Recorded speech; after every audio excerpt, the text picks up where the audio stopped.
Hingga hari ke-6 banjir dan longsor di 3 provinsi di Sumatera, korban meninggal dunia mencapai 316 orang dan 289 masih hilang.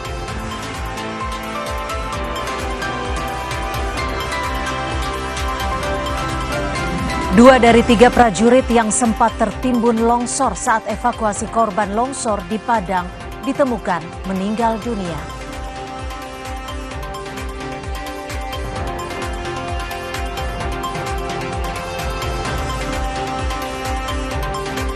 Pernyataan Dirjen Penegakan Hukum Kementerian Kehutanan Dwi Yuwanto yang menyebut kayu gelondongan terbawa saat banjir berasal dari kayu yang lapuk memunculkan polemik.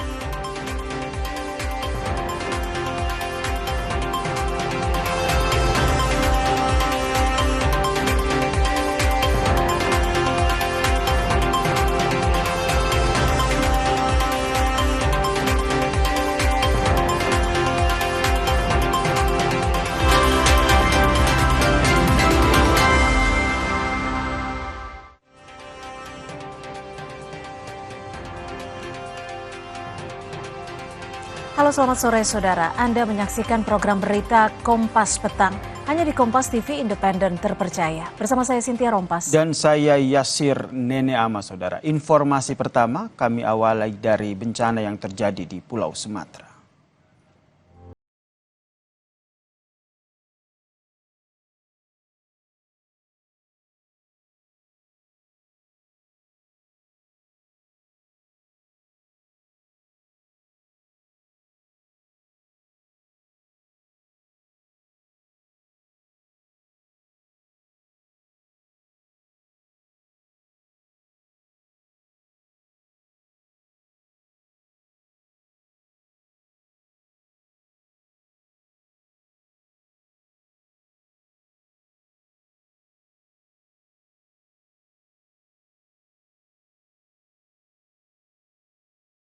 Tiga prajurit TNI Angkatan Darat Kodam 2, Tuanku Imam Bonjol, dilaporkan hilang kontak saat membantu evakuasi korban longsor di Padang Panjang, Sumatera Barat. 2 personel ditemukan dalam kondisi meninggal dunia, sementara 1 lainnya masih dalam pencarian.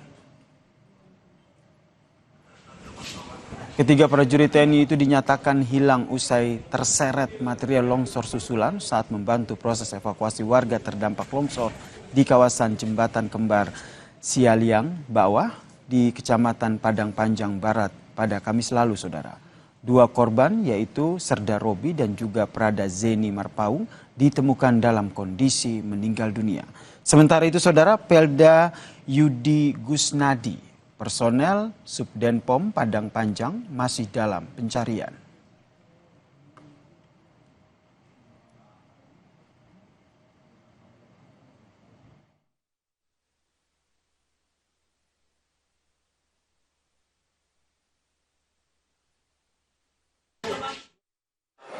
Sama dengan seperti prajurit-prajurit yang lain, pada saat terjadi bencana, mereka melaksanakan tugas negara, melaksanakan evakuasi terhadap masyarakat yang nampak bencana itu sendiri. Namun di tengah perjalanan melaksanakan tugas kan kita tidak bisa tahu apa yang akan terjadi.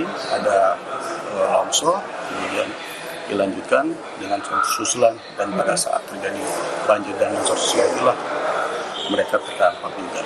Dan sampai dengan saat ini, 1 anggota yang kami cari tersebut masih dalam proses pencarian.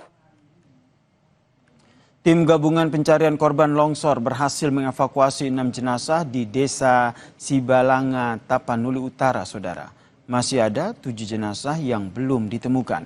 Dengan menggunakan bantuan alat berat dan juga semprotan air untuk mengurai timbunan lumpur, tim gabungan pencarian berhasil menemukan 6 korban yang tertimbun material longsor. Total korban yang sudah ditemukan berjumlah 13 orang. 7 korban lainnya masih belum ditemukan. Polisi juga sudah membawa anjing K9 untuk membantu proses pencarian.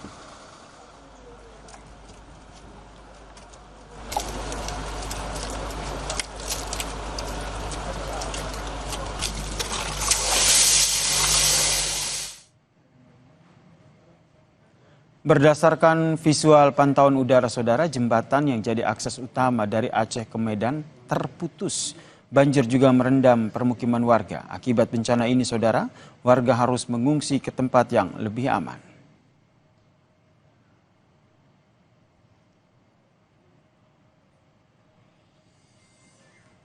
Masih dari PD Jaya Aceh, ketebalan lumpur di permukiman warga mencapai 2 meter.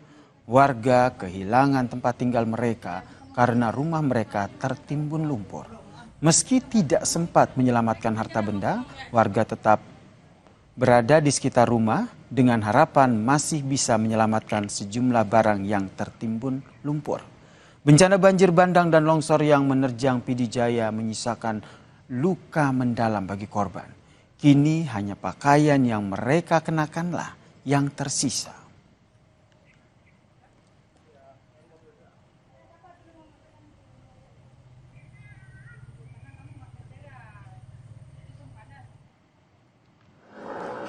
Dan untuk membantu korban bencana di Sumatera Utara, Sumatera Barat, dan Aceh, hari ini saudara, Polri kembali mengirimkan bantuan. Pengiriman bantuan dilakukan melalui Mako Polisi Udara di Pondok Cabe, Tangerang Selatan. Bantuan kemanusiaan yang diberikan yakni berupa tenda, tempat tidur, dan juga makanan. Bantuan ini diharapkan dapat meringankan beban korban bencana banjir dan longsor di Sumatera.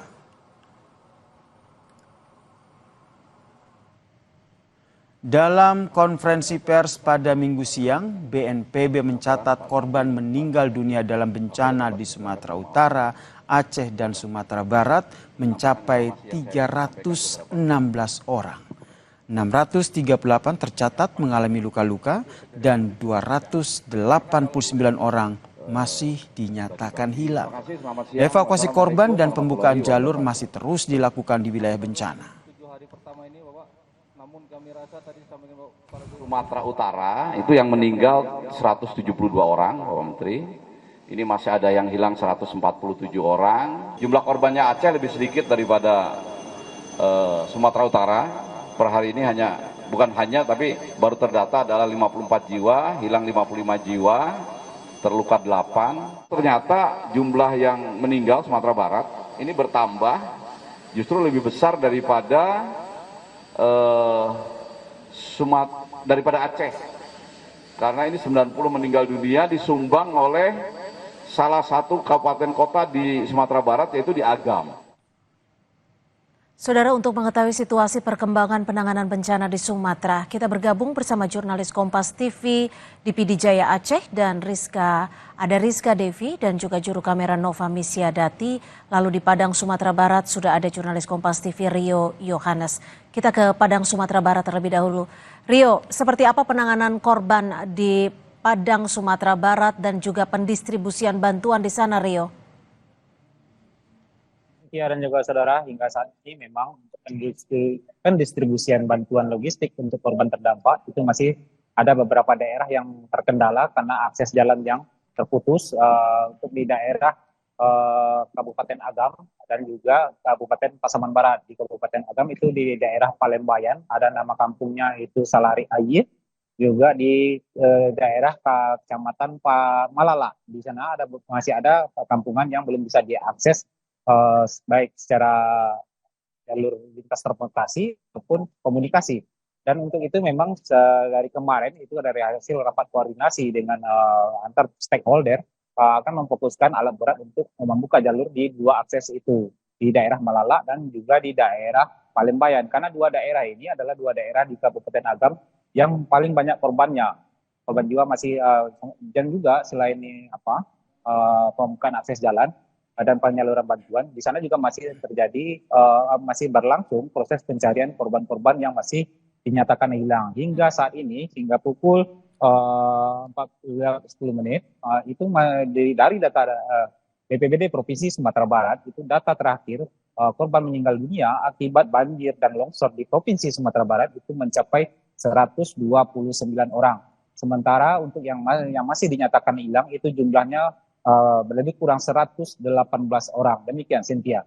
Baik, terima kasih atas laporan Anda, Rio Yohanes di Padang, Sumatera Barat. Kita bergeser ke PD Jaya di Aceh. Sudah ada Rizka Devi. Rizka, seperti apa penyaluran bantuan di sana, Rizka? Apakah ditemukan kendala untuk pendistribusiannya? Ya, benar sekali, Cynthia dan juga saudara. Memang saat ini di tempat saya melaporkan, ini merupakan salah satu kamp pengungsian yang terletak di PD Jaya.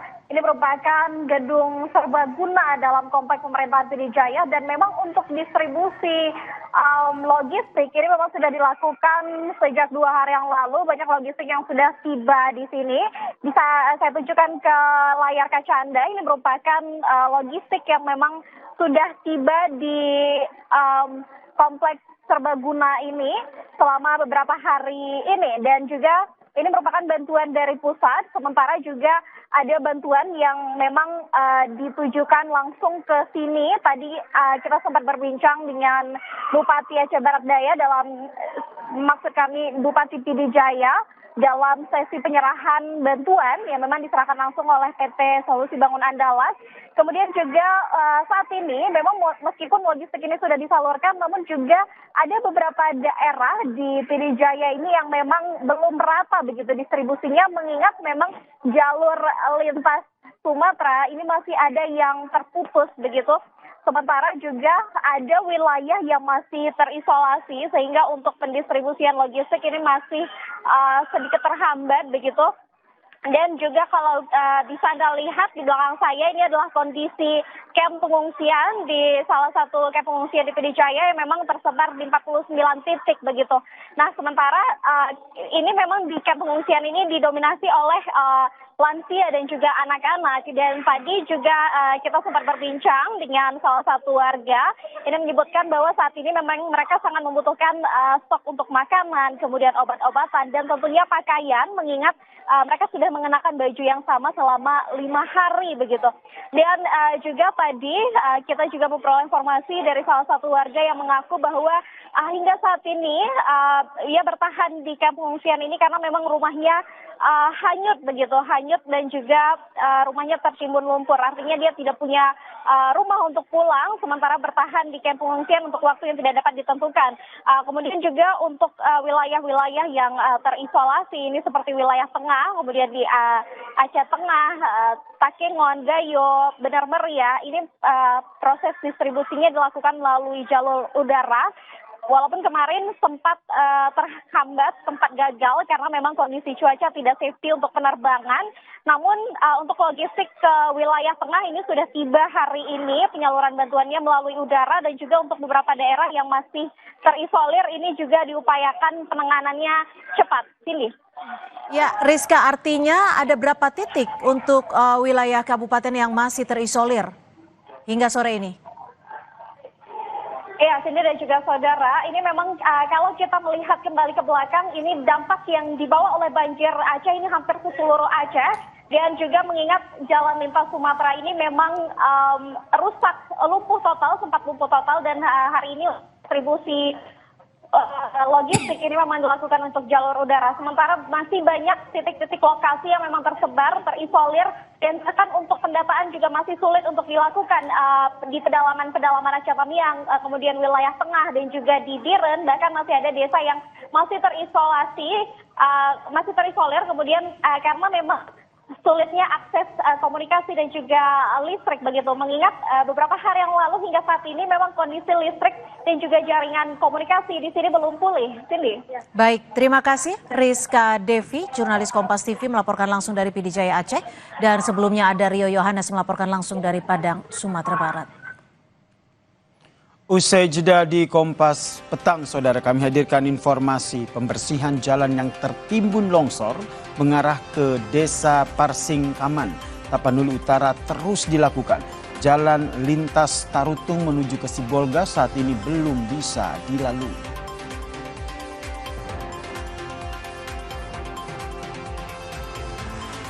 Pernyataan Dirjen Penegakan Hukum Kementerian Kehutanan Dwi Junanto yang menyebut kayu gelondongan terbawa saat banjir berasal dari pohon yang lapuk memunculkan polemik.